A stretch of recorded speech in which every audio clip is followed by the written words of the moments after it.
Welcome to Outside the Bubble, where we at the Launceston Global Shapers Hub is going to help you give an insight to what else is happening in our community and our world while we've all been staying at home. I'm Adam, and today I have with me Paul Hodgen, who's experienced in the aviation industry. Now, Paul, we all can't get on flights at the moment, but what is the wider impact of not having regular passenger flights running as regularly into Northern Tasmania?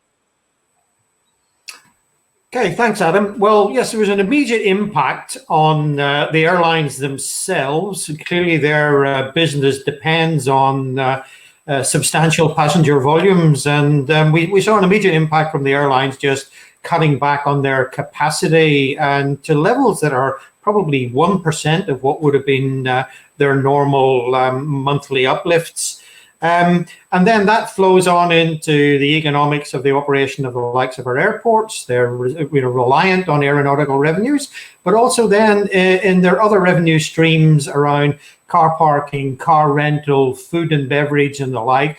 All of those have been progressively impacted, shut down, layoffs of staff, and then continuing to knock on into the transport sector with taxi drivers, coach operators, and then to accommodation and attractions right the way through the state. And as you know, we're a state with probably 42,000 jobs directly or indirectly associated with visitors and tourism, and that's more than any other state in the nation.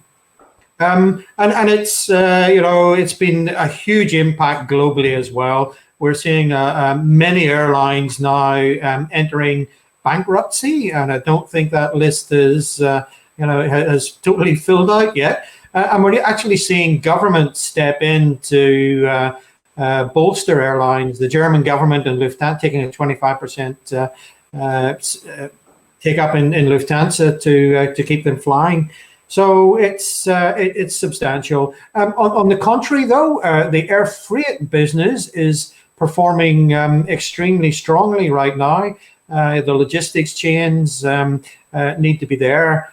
So we've got this interim state where government is to a degree providing essential traveller service and a service for repatriating Australian residents from overseas, and it will be quite some time before we see normality return in terms of traffic levels, probably first in the domestic sense or between Australia and New Zealand, and then progressively it will be more around countries and are they safe to travel to or from, and are people confident in flying once again?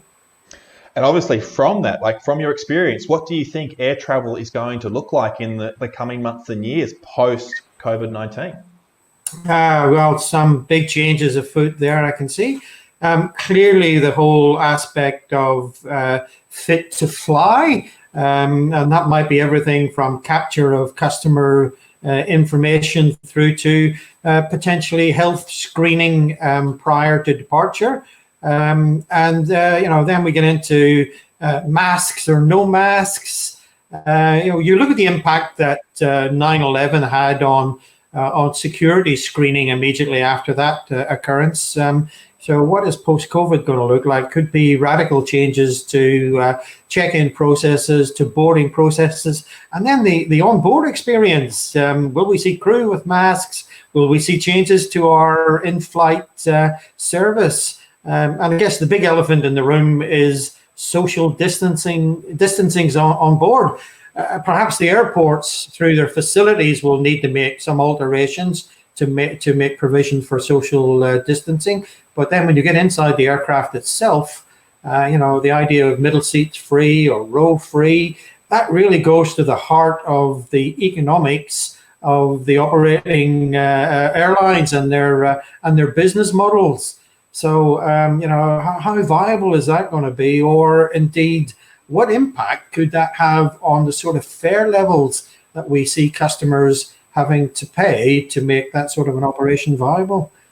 So it's going to be a real challenge for industry. I think we need to see airports and airlines and also governments collaborate in trying to get a consistent process and restrictions that are easy for customers to understand, can be easily communicated, and really try to mitigate the impact on processing and travel times.